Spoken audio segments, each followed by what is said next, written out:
2019 नंतरच्या राज्यातल्या राजकीय घडामोडीनंतर राजकीय पक्षांची संख्या राज्यात प्रचंड वाढली आणि त्यांची गणितही चांगलीच बदलली आहेत। या सगळ्या परिस्थितीमध्ये आपल्या पक्षाची ताकद नेमकी किती आहे, कुठल्या भागात आहे हे जाणून घेण्यासाठी राज्यातल्या सध्याच्या स्थानिक स्वराज्य संस्थांच्या निवडणुका ही या सगळ्या राजकीय पक्षांसाठी मोठी संधी आहे। त्याचं कारण असं आहे की 2019 नंतर ज्या निवडणुका झाल्या, म्हणजे लोकसभेच्या झाल्या, विधानसभेच्या झाल्या, त्या सगळ्या निवडणुकांमध्ये हे सगळे पक्ष युत्या आणि आघाड्यांचा भाग होते, म्हणून प्रत्येकाची ताकद काय ते कुणालाच कळलं नव्हतं। पण सध्याच्या स्थानिक स्वराज्य संस्थांच्या निवडणुका या राजकीय पक्षांसाठी कधी नव्हे त्या इतक्या महत्त्वाच्या झाल्यात, त्या या आणखी एका कारणासाठी। राज्यामध्ये नगरपालिका निवडणुकांसाठी आज अर्ज भरण्याचा शेवटचा दिवस होता। आजच्या शेवटच्या दिवसाची तयारी म्हणजे युत्या आघाड्या होता अगदी शेवटच्या क्षणापर्यंत एबी फॉर्म कुणाला द्यायचे यातच नेते गुंतलेले होते। एकीकडे या सगळ्या घडामोडी होत असताना तिकडे राज्याचं सामान्य प्रशासन विभाग एक अध्यादेश काढण्यात मग्न होतं। हा अध्यादेश कशाचा होता? तर हा अध्यादेश होता बाळासाहेब ठाकरे राष्ट्रीय स्मारक न्यासाच्या अध्यक्षपदाचा आणि समिती सदस्यांच्या नियुक्तीचा। राज्य सरकारने काढलेल्या या अध्यादेशामध्ये बाळासाहेबांचे पुत्र उद्धव ठाकरे यांची अध्यक्ष म्हणून नियुक्ती करण्यात आली आहे। त्यामध्ये आदित्य ठाकरेंनाही सदस्य म्हणून नियुक्त करण्यात आलेले आहे। पण आम्हीच बाळासाहेबांच्या विचारांचे वारसदार असं म्हणणाऱ्या एकनाथ शिंदेंच्या शिवसेनेला यामध्ये फारसं स्थान देण्यात आलेलं नाहीये। बाळासाहेब ठाकरेंच्या स्मृतिदिन फक्त काही तासांवर असताना देवेंद्र फडणवीसांच्या सरकारने हा अध्यादेश काढला। मुंबई महानगरपालिकेच्या निवडणुका तोंडावर असताना एकनाथ शिंदेंना आणि त्यांच्या पक्षाला या समितीमधून दूर ठेवलं।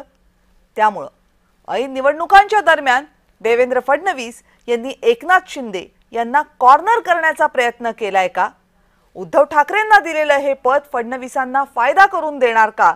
असे अनेक सवाल या निमित्ताने उपस्थितही होत आहेत आणि त्यावर आज दिवसभर चर्चाही होते।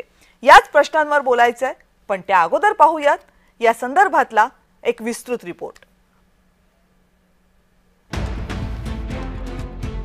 स्वर्गीय बाळासाहेब ठाकरे राष्ट्रीय स्मारकाच्या अध्यक्षपदावरून उद्धव ठाकरेंची हकालपट्टीची मागणी करणाऱ्या शिवसेनेला मुख्यमंत्री देवेंद्र फडणवीस यांनी धक्का दिलाय।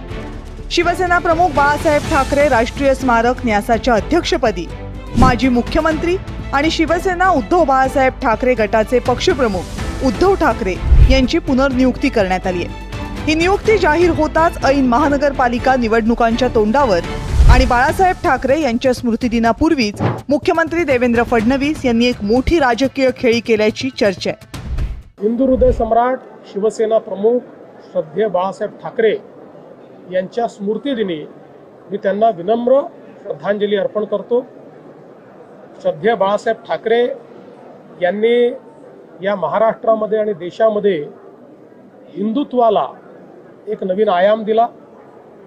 हिंदुत्व हे गर्वाने सांगितलं पाहिजे अशा पद्धतीनं त्यांनी लोकांची वृत्ती तयार केली आणि निश्चितपणे मुंबई आणि महाराष्ट्राच्या जडणघडणीमध्ये त्यांचा एक मोठा सहभाग आहे आणि म्हणूनच आमच्या सगळ्यांकरता ते अत्यंत श्रद्धेय आहेत आणि त्यांचे जे प्रखर विचार आहेत त्या विचारांवरच आम्ही देखील सातत्याने चालत राहू।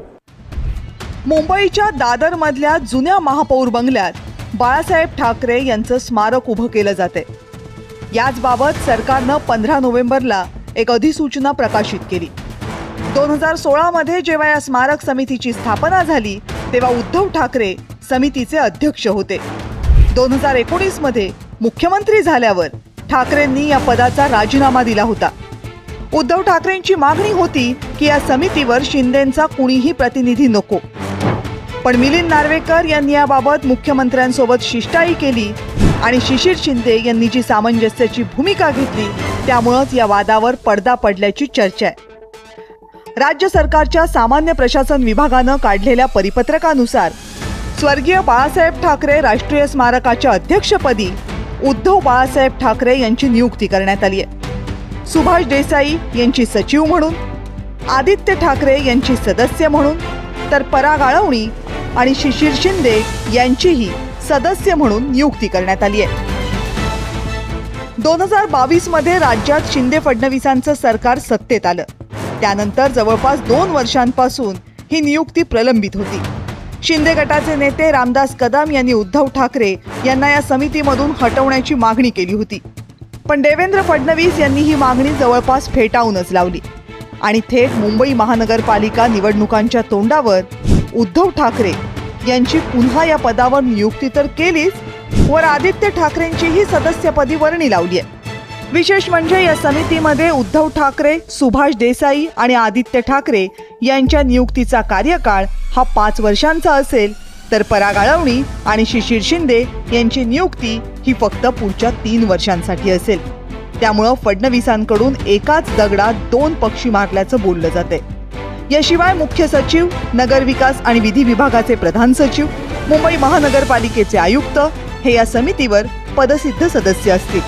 आणखी 2 सदस्यांची नियुक्ती मात्र अजूनही बाकी आहे. त्यामुळं महानगरपालिका निवडणुकांच्या अगोदर मुख्यमंत्री देवेंद्र फडणवीसांनी हा निर्णय घेऊन एक मोठी राजकीय खेळी खेळल्याचं बोललं जातंय. ब्युरो रिपोर्ट, जय महाराष्ट्र.